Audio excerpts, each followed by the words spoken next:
power has been out since yesterday evening. The whole road is dark.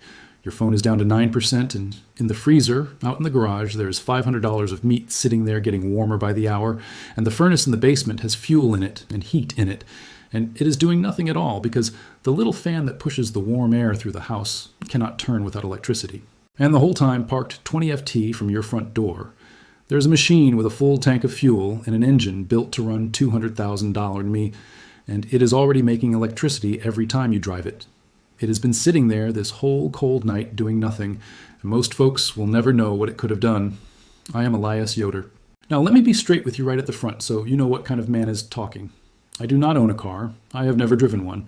In our community, we do not, and we never took a wire from the public power company either.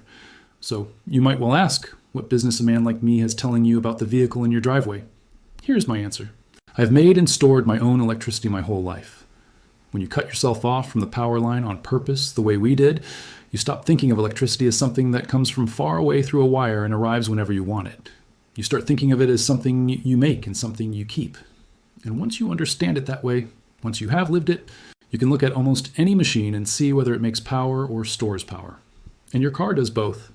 It has been doing both the entire time you have owned it. Nobody ever told you, so you never looked. Let me say one thing, and then I will not bring it up again. Now, let us talk about that machine in your driveway. First, I want to give you the picture that makes all the rest of it plain, because if you get this one idea, everything after it will make sense on its own. It is the idea I was raised on, and it is the whole of how we think about power. A battery is a bucket. That is all it is. It holds a certain amount and no more, and when you draw from it, it goes down. Now, a bucket by itself is no good to you if there is nothing filling it. So you need two things: a thing that fills the bucket and a way to drink from the bucket. In our cellar, the bucket is the bank of batteries in the corner. The thing that fills it is the sun on the roof, or in the old days, a little engine on the bench that we would fire up on wash day. And we drink from it through the wires that run to the pump and the lights. Now, look at your car with that same eye. Your car has a battery. There is your bucket. And your car has a thing that fills it, and that thing is called the alternator. It is a small generator bolted to the front of the engine, and it has been spinning and making power every single minute you have ever driven that vehicle. It has to. Something has to run your headlights and your radio and your heater fan and charge your telephone and keep that battery full. That is the alternator's whole job. It is a power plant the size of a coffee can, and you have owned one your whole adult life without ever thinking of it as anything at all. So your car already has the bucket, and it already has the thing that fills the bucket. What it does not have, and this is the entire matter, is a way for you to drink from that bucket without driving anywhere. That is the missing piece. And that piece is a small box that you can buy. The box is called an inverter. Now, why do you need it? Because the power in your car battery is not the same kind of power as the power in your wall. Your car battery gives 12V, and it gives it in what they call direct current, a steady push all one way. The sockets in your wall give 120V, and they give it an alternating current, a push that goes back and forth. Your refrigerator and your lamps and your furnace fan are all built to expect the wall kind. So you need a little box that takes the 12V from the car and turns it into the 120V that your appliances want. That box is the inverter, and that is all it does. And here is what will surprise you. A good one, strong enough to run a refrigerator, is not some rare and costly thing. A 2000W pure sine wave inverter runs somewhere in the neighborhood of $150 to $200, and that is the whole purchase. You already own the engine. You already own the fuel in the tank. You already own the thing that makes the power. You are not buying a generator at all. You are buying the one missing piece that lets you use the generator you have owned all along. Now, before you go any further, I have to save you from the first mistake because near everybody makes it, and it makes them give up on the whole idea. You are looking at that little socket in the dash, the one you charge your phone from, and you are thinking that is where the inverter plugs in. It is not. That socket is protected by a very small fuse, and it will only pass about 150 watts before it gives up. Your refrigerator wants more than that just to wake up. So, if you plug a real inverter into that little socket, you will blow the fuse inside of a few seconds and decide the whole business is foolish. You do not use that socket. You go straight to the source. You clamp the inverter directly onto the two posts of the car battery itself under the hood. The same two posts the jumper cables clamp onto, red to the positive post, black to the negative. Now you're not sipping through a little straw. You are drinking straight from the bucket, and the inverter can pull all the power it needs. And I will tell you, this is exactly the same rule we live by with our own battery bank. You never run a house through some thin little cord. You run heavy cable, and you run it as short as you can straight off the terminals. The old man who taught me had a habit I have never been able to shake. After an hour of the system running, he would lay his flat hand on the cable. If it was warm, the wire was too thin and power was leaking out as heat and being wasted. If it was cool, you had done it right. I still do it every time. Thin wire and long runs are where your power quietly bleeds away. So now you have the inverter clamped to the battery. You run a heavy-duty outdoor extension cord from the inverter in through a window or a door into the house. You start the engine and let it idle. That is the whole machine. That is it. Now, let me tell you honestly what that idling engine can actually carry, because I do not want to promise you the moon and have you disappointed. At a plain idle sitting in the driveway, your alternator is making somewhere around 40 to 50 amps of usable power. Put in the terms you and I think in, that is roughly 500 to 700 W of steady power all day without ever touching the pedal. Hold it at a fast idle and most vehicles will give you 1,000 W and a bit more. What does 5 to 700 W run? A refrigerator humming along draws about 150 W. A chest freezer, about the same. A handful of the modern efficient lights, almost nothing, maybe 40 W for the whole house. Charging every telephone in the family, near nothing. A furnace blower fan, depending on the furnace, somewhere between 3 and 600 W. So, you can keep your freezer cold, your refrigerator cold, your lights on, your phones charged, and your furnace fan turning off one idling engine if you are sensible about running them. But here's the catch, and the cheap videos never tell you this, so I will. It is the startup. When a refrigerator compressor kicks on or a furnace fan first starts turning, it grabs a big gulp of power for about 1 second, sometimes 3 or 4 times what it uses to run steady. A refrigerator that hums along at $150 W might yank $1,200 W for that first instant. If your inverter cannot give it that gulp, the whole thing stumbles and shuts down. That gulp is the entire reason you want a $2,000 W inverter, even though you will almost never draw $2,000 W. The big number is not for the running. The big number is for the startup. And this is the same lesson we learned on our own bank and learned it the hard way. You do not size your system for the calm. You size it for the surge. Anybody who has ever tried to start a big saw off a battery bank learns that once and never forgets it. Now, that is already more than most folks on your street know, but I promised you the part that matters most, and here it is. Because running that engine hour after hour, all day and all night, is loud, it burns a great deal of fuel, and you should never run it while you sleep. So the question is, how do you make a little power last a long time? And this is the part I know in my bones because it is not a car trick at all. It is exactly how we have run our own place for generations.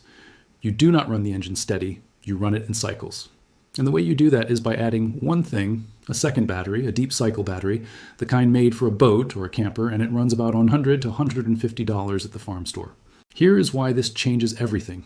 And once you see it, you cannot unsee it. Your refrigerator does not actually need power every minute. It is an insulated box. The compressor only needs to run maybe a third of the hour to hold the cold.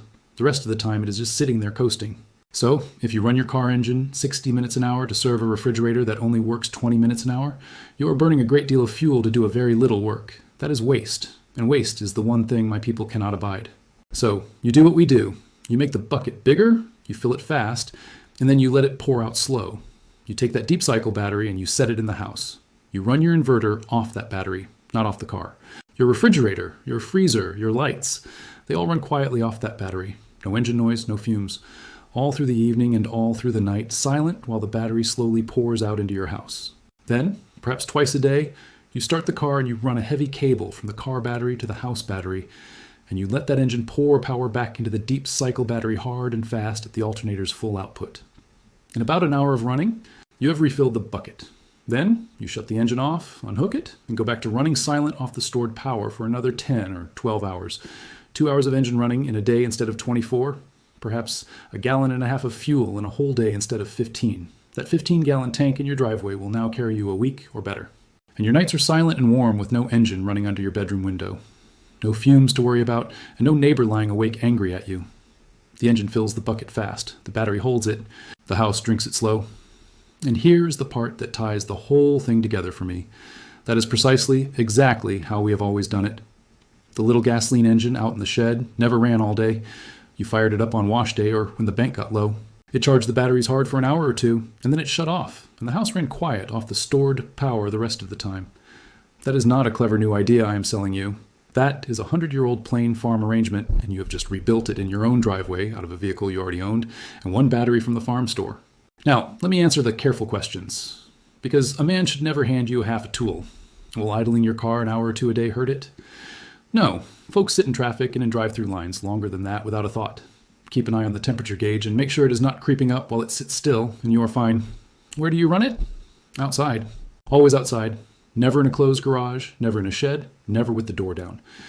I want you to hear this one plane, because this is the thing in the whole video that can actually kill you and your family. The exhaust from that engine is poison, and it has no smell, and it will fill a closed space and kill people in their sleep without ever waking them. So, the car sits out in the open driveway, always, with the fumes blowing away from the house, and you run your cord in through a window on the far side, not the near side. You treat that exhaust with the same hard respect we give an open flame in a barn full of dry hay. No exceptions, no shortcuts, not even for 5 minutes, not even in the rain. Outside. Why the pure sine wave inverter and not the cheaper kind? Because the cheap ones put out a rough, choppy sort of power, and some things do not like it. Certain furnace control boards, some of the newer refrigerators, and anything medical. The pure sine wave inverter makes clean, smooth power, the same as your wall gives, and it will run anything without complaint. It costs a little more. We learned a long time ago that the cheap tool which ruins the expensive machine was never cheap at all. And why a deep cycle battery for storage instead of just another car battery? Because a starting battery hates being drained down deep. It is built to give one big burst to turn the engine over and then be filled right back up. Draw it down low a few times and it is finished. A deep cycle battery is built for exactly the work we are asking of it, to be drawn down slow and deep and filled back up over and over for years. It is the right bucket for the job. Now, one more thing. For those of you thinking this is all fine for somebody with a new house, but your place is old, or you rent, or you have no business touching the breaker box, you are right, and you should not touch it. So here's what you do instead. And it is the plainest part of the whole business. You do not wire anything into your house. You do not touch your panel. You skip the house entirely. You run an extension cord, a heavy outdoor cord, the thick kind. You run it from the inverter in through a window, and you plug your refrigerator directly into it. Then another to freezer. Put a power strip on the end and charge every phone in the house. You are not powering your house. You are powering the 4 or 5 things that actually matter, one cord at a time. No panel, no permit, no electrician. A renter can do this. A 100-year-old farmhouse can do this. And for the furnace, here is one worth checking tonight while the sun is up and there is no storm. A great many furnaces, especially the newer ones, are not hardwired at all. They are simply plugged into an ordinary outlet tucked in behind the unit where nobody ever looks. If yours is, then you can unplug the furnace from the wall and plug it into your cord from the car, and your gas furnace will run off your truck, and warm air will move through your whole house again. If yours is hardwired, that is a small job for an electrician on a calm, sunny day. Go look now. Pull the refrigerator out a few inches and find the plug. Look behind the furnace and see if there's a cord. Know the answer before you need it, and not in the dark with a flashlight in your teeth. Now, why did nobody ever tell you any of this? And I want to be careful here, because I am not going to tell you there was a scheme, a room full of men deciding to keep you ignorant. It is quieter than that, and in a way it is sadder, because it needed nobody to plan it at all. Before the wires came out to the country, a farmer understood his own power. He had a windmill or a little engine, he had a bank of batteries in the cellar, and he knew exactly where his electricity came from because he made it with his own hands. Then the lines came down the roads, and for most folks, that was a fine thing, and I will not pretend otherwise. But something quiet happened alongside it. Once the socket in the wall never ran dry, there was no reason to understand any of it anymore. You just paid the bill. And within a generation or two, the knowing simply stopped being handed down because nobody needed it, and nobody profited by teaching it. There is no money in telling a man he already owns a generator. There is steady money in selling him one. So the old knowing grew over like a path nobody walks. Nobody buried it. It just stopped being carried forward. Well, let us carry it forward again. Here is what I would ask of you. Tomorrow, in the daylight before any storm, go out to your driveway and pop the hood and find the 2 battery posts, the ones the jumper cables clamp onto. Then go look behind your refrigerator and your furnace for the plug. Just look. Then come down to the comments and tell me. Tell me whether you knew your car was a generator all this time, or whether nobody ever taught you either. And tell me how old your house is, and what part of the country you're in. Because I read them, and other folks read them too. And the next time we sit down together, I am going to show you the other half of this. Because keeping the freezer cold is one thing, but keeping a house warm is another. And there is a reason an old farmhouse holds its heat through a hard winter, while the new house next door goes cold in a night. It is not magic, and it is not luck. It is built right into the walls, and you have walked past it 100 times. The same as you walked past that generator in your driveway. I will show you the whole of it.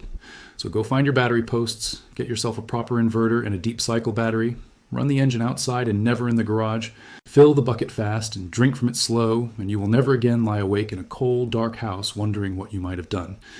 The people who built this country with their hands knew that, and we are only just starting to remember it.